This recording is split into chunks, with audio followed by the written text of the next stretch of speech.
relationships can change when you have a child with friends who you had prior. That's something I really struggled with in the first year for sure.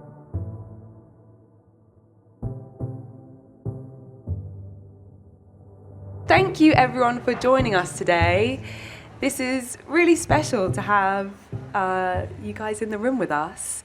Especially on a day like this, Yes. everyone coming down to make this effort is hugely appreciated, so thank you. Hi Jeannie, that's my daughter. And Zabby's over I think my son's somewhere over there. But yeah, so appreciate you guys, especially the ones who have brought children with you. I know it's a bit of a task getting out here, but yeah, we're so grateful.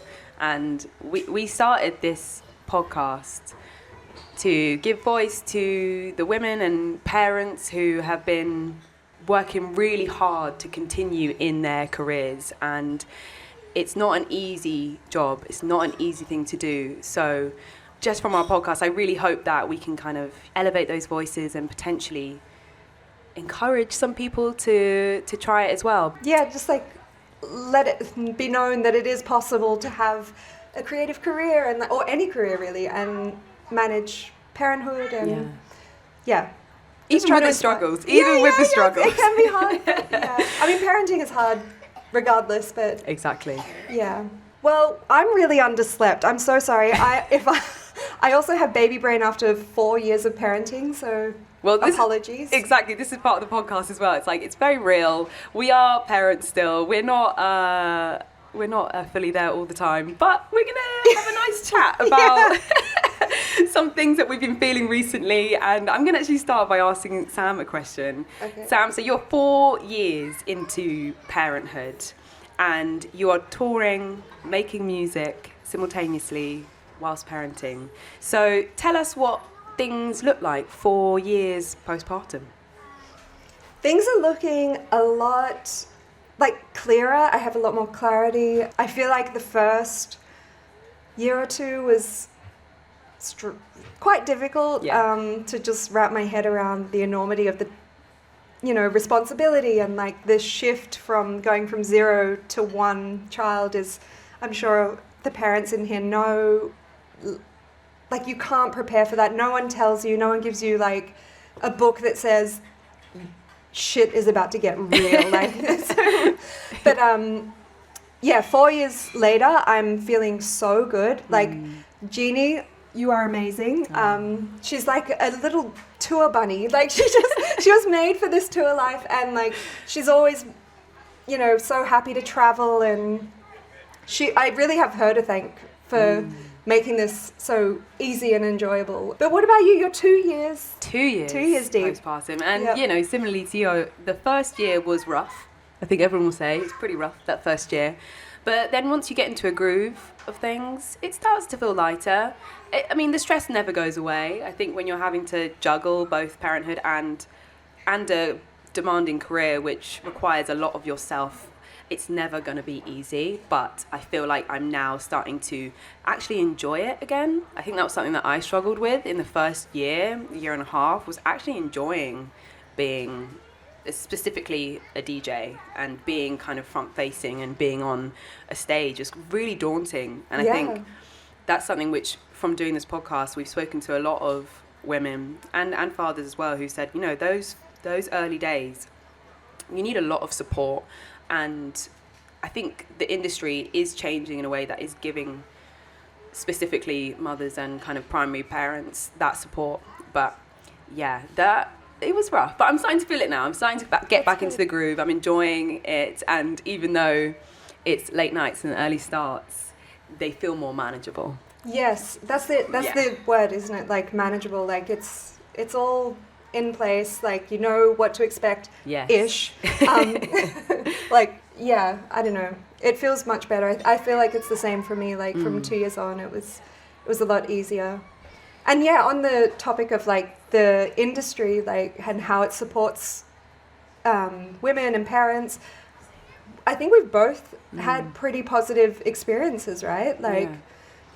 It was a shocking surprise that we could do this, and my label, Because Music, was so supportive, and I took 10 months off because I was completely burnt out. I went back to touring way too early, postpartum, and they were so unbelievably supportive. So was my agent and like the whole team and management. Like, it's kind of crazy that that's the case, because I feel like maybe 20 years ago that just wouldn't have been possible. And you know, I'm nearly 40 years old now, and I'm no longer like really young or anything. So there were some sort of apprehensions about it, like, oh, am I just going to like fade off into obscurity? And you know, thankfully the system around me and also like all the fans and stuff have been just there, you know, just cheering us on. And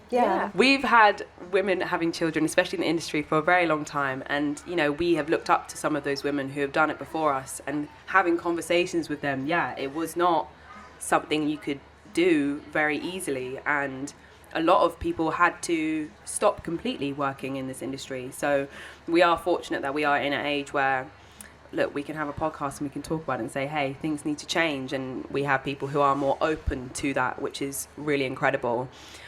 We were mentioning this the other day, in that as a creative freelancer, you don't get maternity leave. Like, that does not exist. So for a lot of women, or those who are giving birth and kind of the primary parent, those are not having that kind of support is really rough. And I think that's one thing which I hope to see change in the next 10 years, is actual support for freelance and self-employed people. Like money. Exactly. Money. Because it's not possible for a lot of people to actually take that time off, you know. And we deserve to have that space to be focused on our children without worrying if we're going to be able to financially make it, or even just be able to go back into the position that we were before, career-wise, you know. I think that's always been the biggest fear, and especially when I found out I was pregnant, that was my main concern, you know. How will that look? Will I be able to continue? Will I be booked? Will people just be like, oh no, she's a mum now, she can't do that anymore? And I mean, for the first year, it was kind of hard for me to do those things, but it's taken a little while to kind of re-establish myself. And I don't know if it's just a feeling. I think maybe society has kind of told us that when you do give birth and you have children, you should kind of do that quietly and separately. So I was always so anxious to voice my pregnancy and to announce that I was giving birth, because I was just so scared of this kind of like shunning, you know, which I think whatever industry you're in, I think a lot of women experience that, and it's quite daunting. Yeah, definitely. And also, Xavi was a surprise for you guys. He for was you and a little Tom. surprise. Where is he? A very pleasant surprise, but also that adds a layer to it where, you know, because if potentially someone is planning for a baby, then you can do the things like save up on, like, I don't know, do that kind of thing. But it would have been just like, okay, it's go time. Exactly, it was. In a way, it's good. I feel like there's never a right time. Yeah. You know, that's what they say. Of course, it would be good to have some more things in place. But, I feel like it's just taught me so much. And I'm actually, I mean, you know how it is. I'm a much better person for it. I'm more resilient. I'm more focused. I'm more driven than I was before. And I was, I guess, a young parent. I gave birth when I was 27 and I was pregnant when I was 26. So that was also another kind of fear, is being younger and not having people around me who had children. So I looked up to people like you, people like Jam Supernova, Annie Mac, who were visibly pregnant and visibly, you know, continuing with their work, which was really, really important to me. And actually was, you know, what made me realise, actually, maybe this is something I can do. And going back to why we started the podcast, that was one of our first initial conversations, was about that, and saying, okay, maybe we should get those people on to kind of shout about their experience and, to encourage some other people. And, And also, like, we on our podcast, I mean, I don't know how many of you have been listening to it, but we also talk about the very I don't know, harsh realities of it. Because I feel like sometimes, on social media it can seem like mummy influencers and stuff, and just anyone online is just obviously posting the good stuff. Yeah, and it's a really nice space, and it feels really good at the moment because our new season we're doing in real life, and there's just like such a nice raw energy in the room, and there are moments where we're almost on the brink of tears at times. That's kind of why this podcast is called Therapy. It is like a therapy session. When you come away from it, you feel a bit lighter, you feel a bit more in control, I'd say, as well. And from speaking to the wonderful people that we've spoken to, we've taken little nuggets of wisdom from them, and it's been so special. I love doing this with you. No, it's been really great. Maybe we should talk about some of the like tricky parts of the tour / DJ / producer life. You tell us about yours, because as you mentioned, you started going back too early in your opinion now, but you did start touring when Jeannie was 3 months old. Maybe you could tell us about that decision to start so early and kind of what happened or how you felt. I mean, when all those shows were booked, like I had an American tour booked, like a 2-month, I think, American tour, which was ridiculous in hindsight to say yes to. And also like a few local, not local, but like European shows. And while I was pregnant, like it was COVID. And then I was like getting these show offers because everything was opening up, and I was like, I can do this. Like, why not? It'll be fine. And I don't know, personally for me, it was too soon. I completely burnt out. I was underslept, extremely hormonal. I still am. Like, I don't know what's happened to me, but sorry, Tom, my partner, like he's a champion for like accommodating my hormonal swings. But the hormones, the like sleeplessness, and also, when you're DJing, you're up at like, ridiculous hours, you're flying all the time, and you've got to, it's a lot. And I didn't know it was that much and that I couldn't handle it.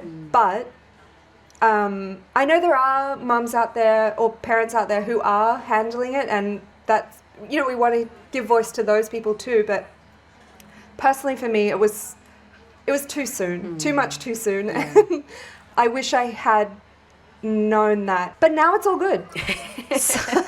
so everything's fine. It's all fine, and I wouldn't change my experiences for anything, because we got to travel the world, and like, I don't know, Jeannie was like, I don't know, in LA at like 4 months old or something, and now she's able to travel. Like, you go to Australia and you go to a place like India, which I feel like it's really hard to do with a small person in tow. But it's not with her. Really? Because I think because we did it from 3 months old, she's just like slots into the plane and like gets her little drawing stuff out, and you guys went to India recently. Yeah. And she was in the club. She was in the club. Yeah, it was very sweet with the little things. But yeah. Also, Zavi is here today, and it was. Do you want to tell us about the juggle between you and Tom? Because, he had to go out and like walk him to sleep while you're doing this, and Zavi wants to be with you, and like, it's a lot. This is it. I feel like any kind of working parent can relate. Well, maybe they're not always in your workspace, but it's very hard. I find it extremely hard to switch between mum mode and like work mode. And that's something which I feel like I'm still learning. Maybe I'll always be kind of, trying to find that balance. But I love being able to bring him and to show him what I do. But it's really hard. And we started doing that when he was 6 months. Again, I only took 4 or 5 months off, and I had lots of bookings in after, which was way too soon. And I had to cancel a lot, which was also really hard. It's hard. Really hard. Yeah. But we did bring him to a few festivals, which was absolute chaos. And I had to like be in similar, like, what are they called? Like the little shacks backstage, and you could hear the bass was shaking the walls whilst I was breastfeeding, and I was like, this is too much. I'm not doing this again. But shout out my Tom. We both have a Tom. Is pretty Tom good. Squared. Tom Squared. Shout out my Tom for pushing Xavi around Herne Hill for literally 2 hours whilst I DJ'd, and doing it again today. So yeah, we have to give thanks to those guys. But actually, that's something I was going to speak to you about, because you are also a DJ, but you are also an incredible producer, and you produce with your partner Tom, and you wrote an album during your pregnancy about, well, it's called Mother. And was it about your transition into motherhood, or is it the thought of being a mother, or for you to your mother? I like that idea. It was the mother concept, like, came after the fact of writing the music, because it was really like a capsule of music and time that I reflected on, and it was like, that is like peak mum mode for me.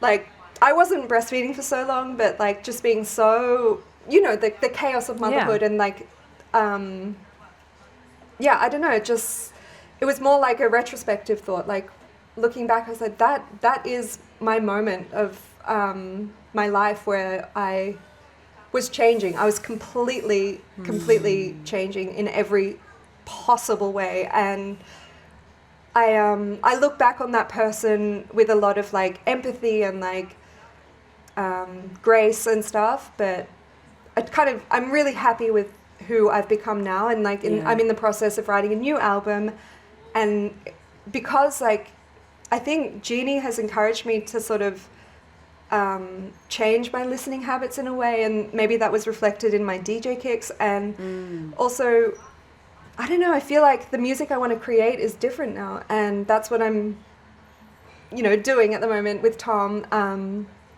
and yeah, so it's quite different to Mother, but I look fondly on Mother, but it's Is it also painful? Somehow, yeah, I don't know, there was a lot going on for us, and I don't think I was really like present or something. Yeah. I felt really kind of just sort of pulled into stuff, and wasn't really, what is the word, like cognizant, and like I always say that I feel like in that first year I didn't really feel like I was in my body. I kind of felt like I was having an out of body experience the whole time. But did you think that at the time, or were you like looking back? Yeah, looking back, and then but I remember a point where I felt back in my body. It was strange. I was like, whoa, I'm here now. Yeah. And I'm like reestablishing the relationship with myself and this new version of myself, and I'm actually starting to like her again. I feel like there was a point where I was like, I don't know who I am, so I don't really like who I am, because I don't know who that is, Yeah, it's a stranger, it is a stranger, like I need to get to know this person. Exactly. And then when you're focusing so much on someone else, you don't have time to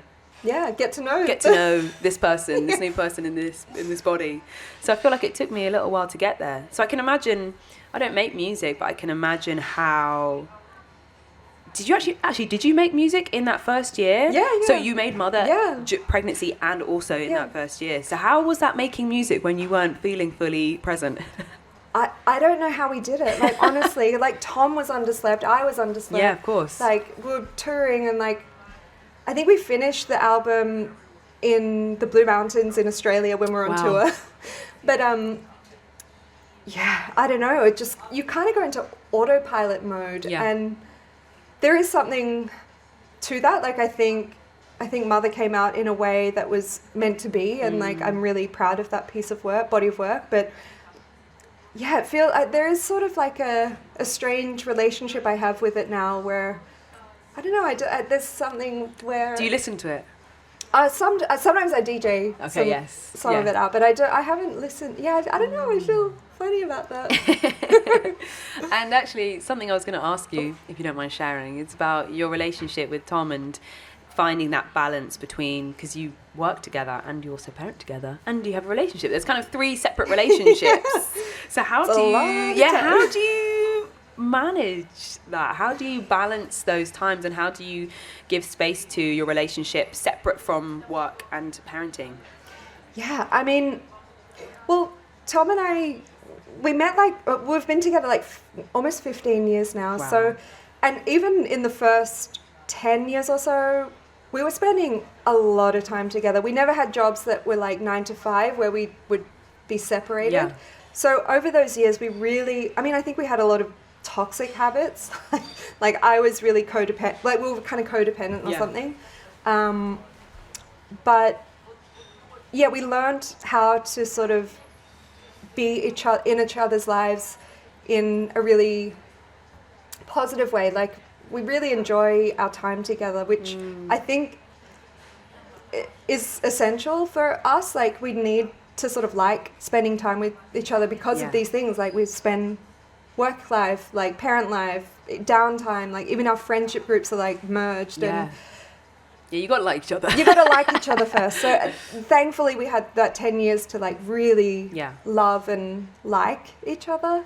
So I think that is sort of the foundation that upon which we've been able to create a life where we're completely intertwined. We're still learning interdependence, which we learnt from a couples, from a couples counselor. But it's tricky. Like and obviously when you become a parent, or if you're if you have female hormones, you're going to go through like a huge surge of like really scary emotions. And having a partner who understands women and like people who have that and is so key. And I'm sure Tom is the same with you. Like, Tom. Yeah. Do you want to? I don't know where he is, but yeah, thanks, Tom. I guess again, because we're only 2.5 years in, I feel like we're only just now going out by ourselves and doing things by ourselves again. We are really making a conscious effort to do it, because it can be so easy to just, you go through the motions of the day, you've got work, you get home, you do the bath and bed routine, then you sit down and you hang out. And we hang out in the evenings, but it's not the same as actually like being away from the house and like actually like having a proper conversation. So that's something we're definitely like prioritizing now. And it's really nice to do that, because you remember what your relationship was before you were a parent, and those moments are really, really important to keep growing. I wholeheartely agree. Like recently, I mean, I've always been like go to bed at 7 p.m. type of girl. 7 p.m.? I mean, kind of, almost. But like now I'm up until midnight because Tom's a night owl, and not because Tom's a night owl, but it just happens that we get this time after our daughter goes to sleep, and we just like hang out, and like you're saying, it's just so nice. Like it just, even though we're not like doing anything fancy or just like chilling together, having a chat, and it's so essential, don't you think? It is essential. It really is. Before we did this conversation, we really wanted to kind of be a personal chat. We wanted to get some questions from the audience. Did you have some which you had lined up from people? Oh yeah, they're on Tom's phone. Oh, because would anyone else like to ask a question or have anything they'd like to kind of speak about that we can riff on? Hi, Rahel. Oh, there you go.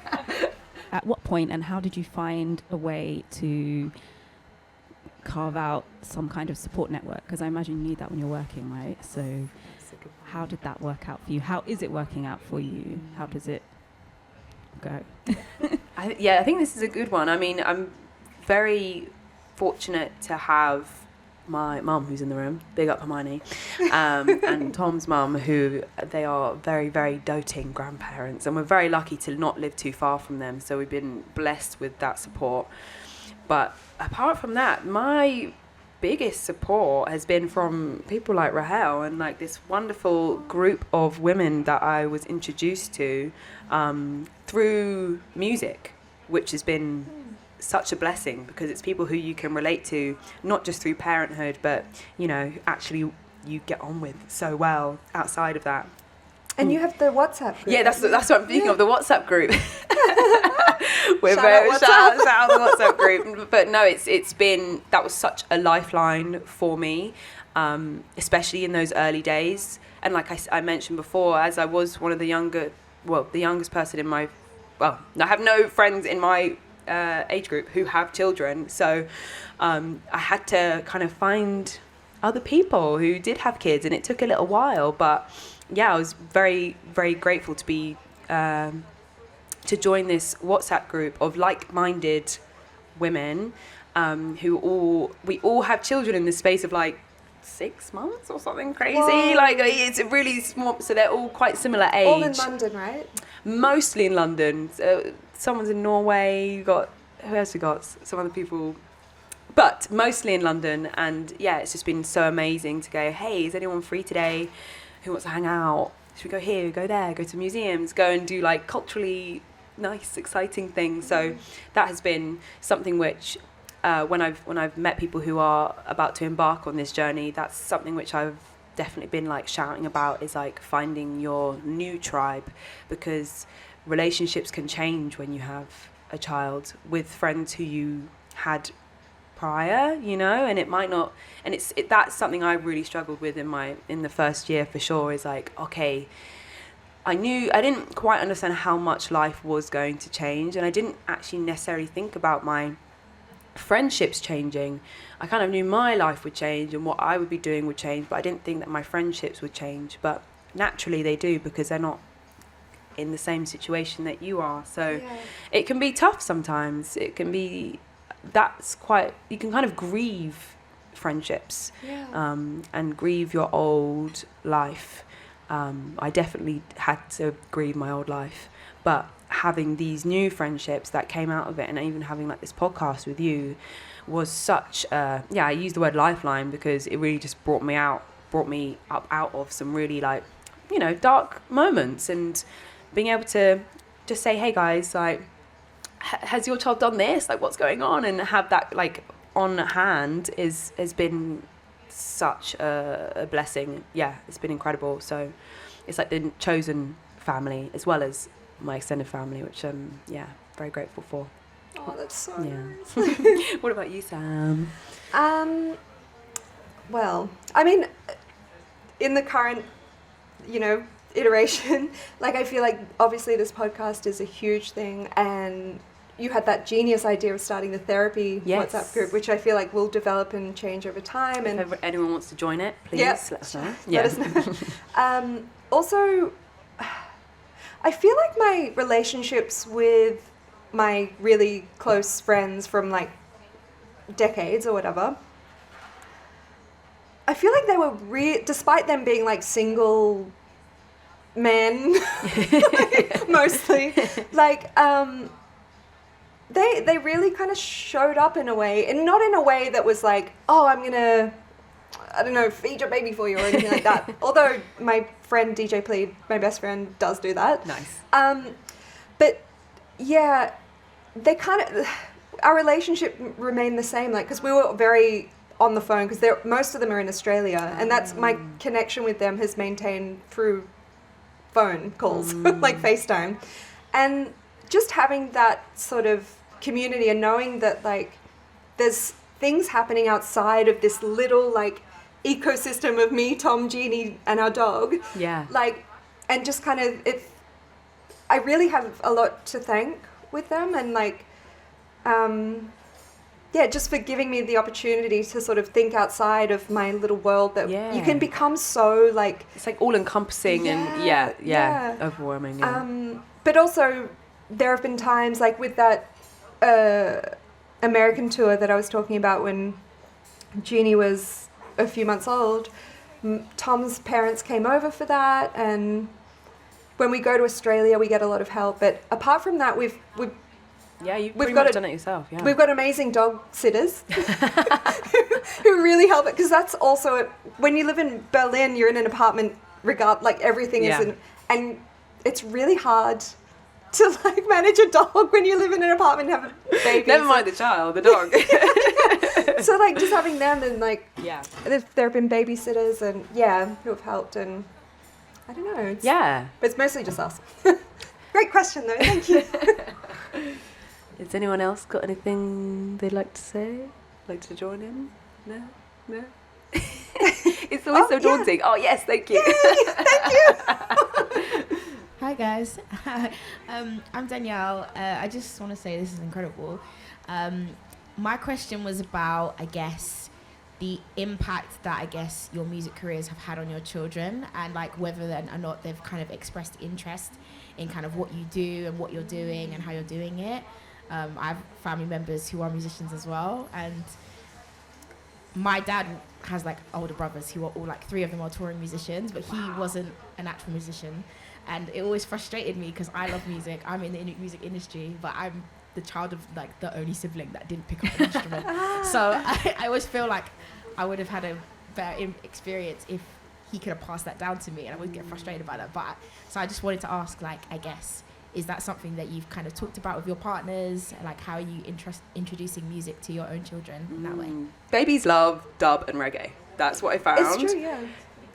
Zavi loves Bob Marley so much, so much. But yeah, it's a really interesting one. I feel like it's tough because you don't want to force your child into music. But I think you can kind of, being in a house where music is playing, I think that's actually just the best way to do it. And giving them choice and option. Like, I actually got my son a harmonica for his birthday, and I showed him a video of Stevie Wonder playing when he was 13, and he asked for Stevie playing the harmonica, so he now has a go.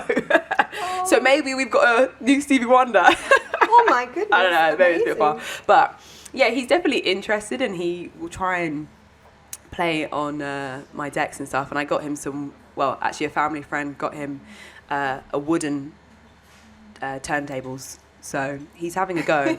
But I think, like I said, just seeing someone, even, I know you said that your dad was the only sibling, but that's amazing to have relatives who are in that industry. And I feel like just seeing that, and you said you're in the music industry, so there you go.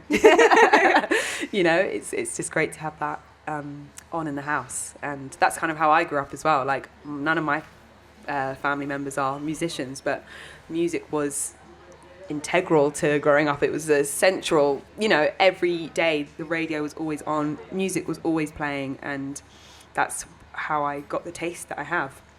So yeah, again, shout out to my mum. Shout out Hermione. So Jeannie, recently I've been asking her, like, because she'll do like make believe play, and she was like, I'm going to work now, and I'm like, what do you do for work? And she's like, music. I'm like, oh, what do you do for music? And I was like, do you play music or make music? And she's like, make music. And I'm like, there you go. Because for like the first, like when she was really young, she was always like, I'm going to be a doctor. I'm going to be a doctor. I was like, oh, okay. I don't know where that came. I've got no doctors in my family. But now it's very much like she's going to be some kind of musician, and like it's do a family album. Yes, my mum sings as well. So there you go, like the Carpenters. But we haven't like forced that upon her or anything. I think it's just through this exposure of like going to this India show and being like, oh, okay, that's something you can do. Yeah, being able to see people doing it. Yeah. So yeah, it seems like that's the trajectory, but who knows? Like, these things change all the time. But I want her to know that it is possible that you can have a good life in a creative career. And because I didn't really, my parents would, my dad was an electrician, and my mum worked like a regular job, and I never had anyone who was in like a creative career. It was very much like, trades and stuff like that. And I think it's nice to just have multiple options. Like, I'd be down with her being an electrician too. So like, yeah. Yeah, nice. I don't know. Yeah. But thank you for the question. That was great. Thank you. We'll probably wrap it up now, but thank you guys for sitting and listening to us rant a little bit.